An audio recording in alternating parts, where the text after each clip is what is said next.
Everything you think you know about the First War is wrong. Not slightly wrong, completely wrong.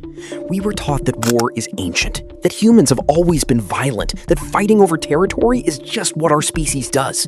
It is in our nature, it is who we are. But here is what the evidence actually shows. For the first 290,000 years of human existence, there is almost no sign of organized warfare anywhere on Earth. None. And then, around 10,000 years ago, it started. Everywhere, all at once. Something triggered it. Something specific. Something that changed the human world so completely that we have never recovered. And it was not what anyone expected. Let us go back to the beginning. For most of human prehistory, our ancestors lived in small, mobile groups, roughly 20 to 150 people. They hunted, they gathered, they moved with the seasons, following food sources across vast landscapes. These groups occasionally clashed. Anthropologist Dr. Brian Ferguson at Rutgers University spent decades cataloging prehistoric skeletal remains looking for signs of violent trauma. What he found was striking. Before 10,000 years ago, the evidence for organized, large-scale violence is almost completely absent. Yes, there were individual fights, yes, there were conflicts between people, but the mass graves, the fortified settlements, the weapons designed specifically to kill humans at scale, almost none of it exists in the prehistoric record before that date. For nearly 300,000 years, humans were not making war. They were making do. So what changed 10,000 years ago? One word: farming. The agricultural revolution did not just change what humans ate, it changed what humans owned.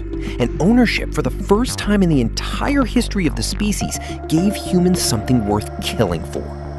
Before farming, if a conflict arose with a neighboring group, the solution was simple. You left. You picked up everything you had and walked somewhere else. The landscape was vast. Resources were spread across enormous territories. Moving was always an option. But you cannot pick up a wheat field and carry it with you. You cannot move a granary. You cannot relocate a river. You can't pack up the land your family has farmed for 3 generations and start over somewhere new. For the first time in human history, people had things they could not afford to lose. And that changed everything. But here is where the story gets complicated. In 2012, at a site called Nataruk on the shores of Lake Turkana in Kenya, archaeologists made a discovery that stopped the entire field cold. They found the remains of 27 people, men, women, and children, dating to approximately 10,000 years ago.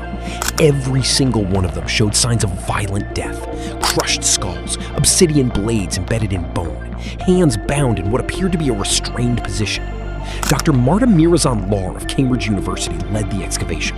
She described Nataruk as the earliest scientifically documented evidence of prehistoric warfare ever found.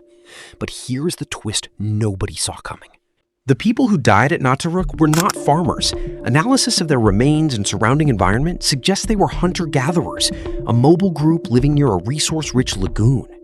Which means the very first documented war in human history was not fought over farmland. It was fought over the idea of ownership. The idea that this water, this lagoon, these fish belong to us, and not to you. That concept, territorial ownership of a fixed resource, may be the single most dangerous idea the human mind has ever produced, because every war ever fought since then has been a version of the same argument. This is ours, not yours. Now, here is what most people never consider. Farming did not invent violence. Humans were capable of hurting each other long before agriculture existed.